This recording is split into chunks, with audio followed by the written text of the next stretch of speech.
Hello everyone, back to my channel. তোমরা সব কেমন আছো? যে যেখান থেকে দেখছো আশা করি ভালো আছো এবং সুস্থ আছো।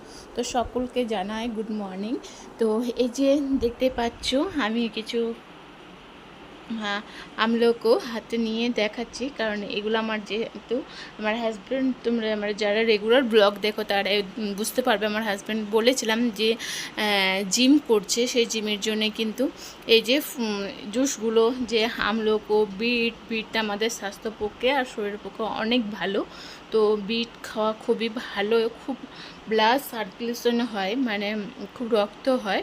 তো সেই জন্যে কিন্তু বিট অনেকগুলো নিয়ে এসেছি, আর অনেকগুলো যখন নিয়ে এসছে বিশ্বাস করে আমার মাথা গরম হয়ে গেছে যে এতগুলো বিট কি করে তুমি খাবে। তো বিটগুলো এত ফ্রেশ আর এত টাটকা, মানে একদম মাঠে থেকে তোলা এরকম, খুবই সুন্দর ফ্রেশ বলে থাকবে, মানে ফ্রিজে রাখলে তোমার দুদিন থাকবে।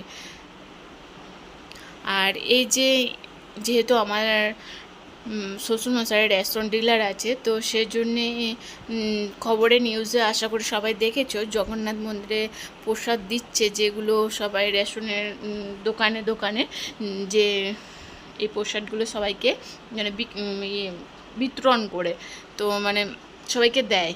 তো এই যে এই বক্সের মধ্যে আছে একটি কার্ড, আর জগন্নাথ মন্দিরের এই যে কার্ড, আর দুটো মিষ্টি, একটি গজা আর একটি সন্দেশ। তো এই মিষ্টিগুলো সবাইকে দেয়া হচ্ছে। তো ভাবলাম এটাও তোমাদের সঙ্গে ব্লগ করে দিই। তো মিষ্টিগুলো এত ফ্রেশ দেখতে, অনেক সুন্দর, খেতেও কিন্তু অনেক ভালো, আর সবাইকে ফ্রিতেই দেওয়া হচ্ছে এগুলো। তো অনেকগুলো এসছে, সবাইকে দেওয়া হচ্ছে। তো আমার ব্লগটা যদি ভালো লাগে please like comment share subscribe করতে ভুলবে না, অতি অবশ্যই চ্যানেলটাকে সাবস্ক্রাইব করে ফেলবে। আর যারা অলরেডি সাবস্ক্রাইব করে ফেলেছো তাহলে তাদেরকে অসংখ্য ধন্যবাদ।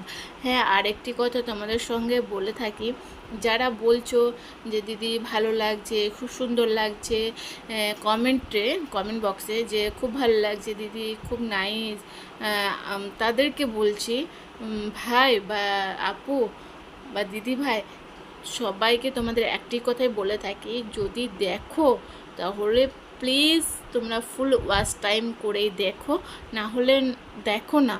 কারণ প্রথমটা একটু টেনে দেখে নিলে ব্লগের মধ্যে কি আছে, হ্যাঁ এই খাবার বানিয়েছি বা এই কিছু করছি বা কিছু একটা সামথিং কে করছি, তখন ওই সামনে একটু দেখে ওইটা দিয়ে তুমি কমেন্ট করলে খুব সুন্দর হয়েছে আপু, খুব সুন্দর হয়েছে দিদি ভাই। তো তার জন্যই বলবো যে পুরো ব্লগটা ফুল ওয়াচ টাইম করে তারপর তোমরা কমেন্ট করো, না হয়তো করো না, ভালো লাগলে করো, না হলে করো না, কাউকে জোর জবরদস্তি করো নাই। আর আমি যারই ব্লগ দেখি না কেন পুরো ফুল ওয়াচ টাইম করে অ্যাড সমেট, যারা মনিটাইজেশন হয়ে গেছে তাদের তো ব্লগে অ্যাডস আছে, তো অ্যাড সমেট আমি কিন্তু দেখি। কারণ এই এই প্রফেশনে বা এই প্ল্যাটফর্মে যারাই সবাই কিন্তু আমরা একটা আশা নিয়ে এসেছি যে সকলের ছোট বড় সকলের জন্য আশাটা পূর্ণ হয়।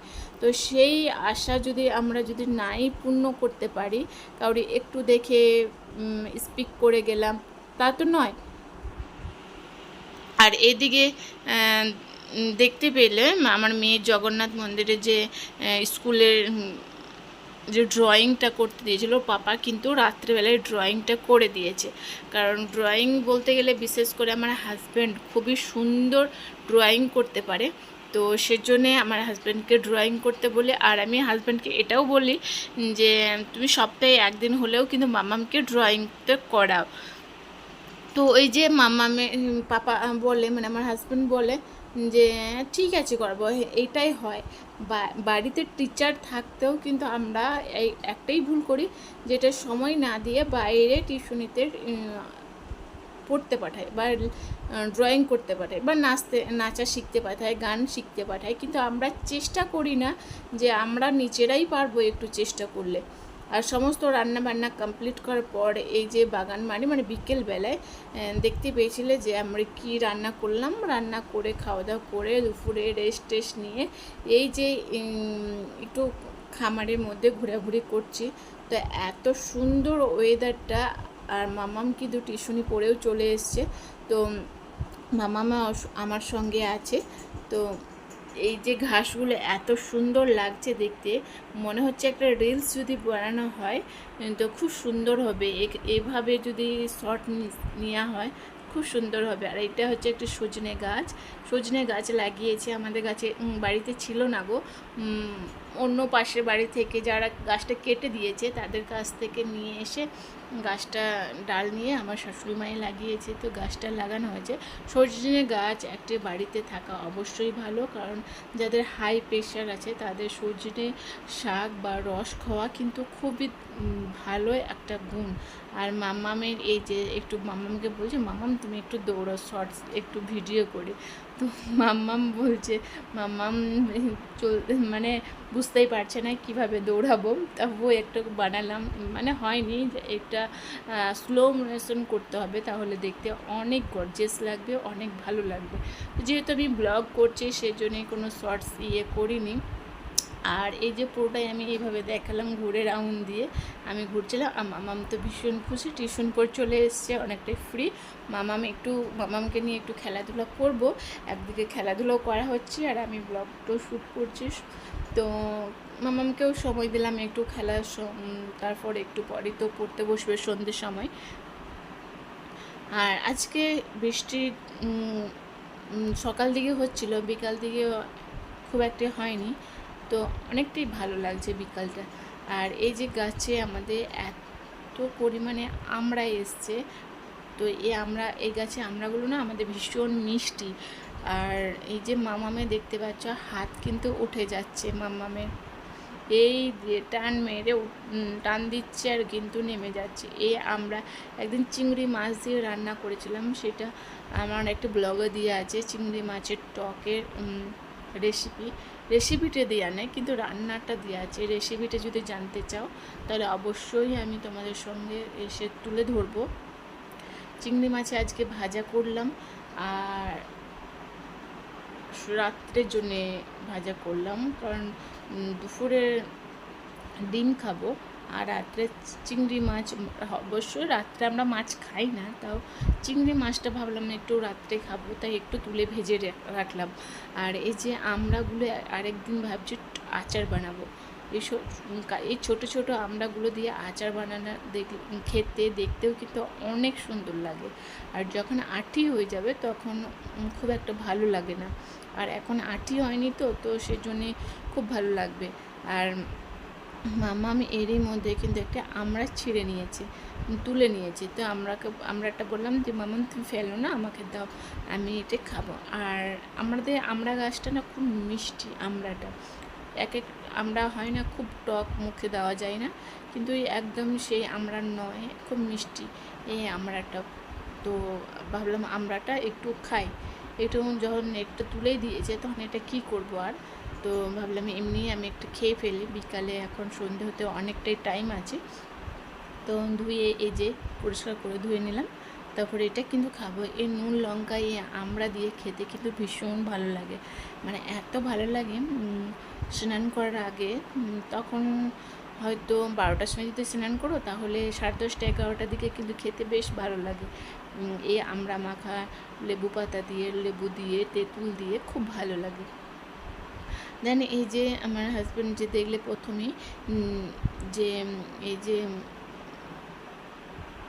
মহাশিবের যে রথের যে ছবি এটা এঁকেছিল, সেই ছবিটার কিন্তু এই শেষ কমপ্লিট করে দিল মহাদেবের যে জগন্নাথ মন্দিরে। তো এই যে ছবিটা কিন্তু ডান। তো তোমাদের কেমন লাগলো অবশ্যই বলবে। সত্যি কি আমার হাজব্যান্ড কি ভালো ড্রয়িং করতে পারে না মোটামুটি পারে, সেটা অবশ্যই তোমরা কমেন্ট করে জানিয়ে। তো আমার চোখে তো আমার হাজব্যান্ড ড্রয়িংয়ে 100-এর মধ্যে 100 লাগে, মানে এত সুন্দর লাগে। তো নিচে যে স্কুল থেকে বলেছিল যে রথযাত্রার সম্বন্ধে ইংলিশ, হিন্দি, বেঙ্গলি যে কোনো ল্যাঙ্গুয়েজ দিয়ে 4 লাইন লিখতে বলেছিল, সেটাই আমার হাজব্যান্ড এই যে লিখছে, বেঙ্গলিতেই লিখে দিচ্ছে। তো আর হাতের লেখা কিন্তু মাশাআল্লাহ অনেক সুন্দর, অনেক সুন্দর। আমার হাজব্যান্ডটা হয়তো বলতে পারো তুমি তোমার নিজের হাজব্যান্ড বললে বরং করছো, তা নয়, আমার হাজব্যান্ডটা যেটাই করে না কেন আমার কাছে অনেক সুন্দর লাগে, অনেক আলহামদুলিল্লাহ অনেক ভালো লাগে। তো আমি সবসময় নামাজি পার্টিতে দোয়া করি আর বলি আমার হাজব্যান্ডকে অনেক আয়ু দিয়ে, অনেক ক্ষমতা বলবো না, অনেক রিজিক রোজগারের বরকত দিয়ে, অনেক জ্ঞান বুদ্ধি দিয়ে ভালো পথে চলার তৌফিক দান করো। মানে এই সমস্ত সব কিছু কিন্তু আমি এগুলো বলে থাকি সবসময়, যেন আমার হাজব্যান্ড সমস্ত বিপদ আপদ থেকে তুমি দূরে রেখো আমার হাজব্যান্ডকে। এক কথায় আল্লাহর পর যদি কেউ থাকে, দেন তারপর তো অবশ্যই মা বাবা আগে।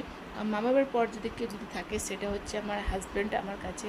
আমার হাজব্যান্ড আমার মনে হয় আমার হাজব্যান্ড না থাকলে আমি পুরো অন্ধকার এরকম একটা লাগে। আমার হাজব্যান্ড আমাকে অনেক ভালোবাসে, আমি আমার হাজব্যান্ডকে অনেক ভালোবাসি। তো সব কিছু মিলেমিশে আমাদের ছোট্ট একটি সংসার, আর আমার মেয়ে তো আছেই সব সময়, তো আমাদের দুজনের জন্য। তো আমার এই ব্লগটা কেমন লাগলো অবশ্যই বলবে। তো সবাই সুস্থ থেকে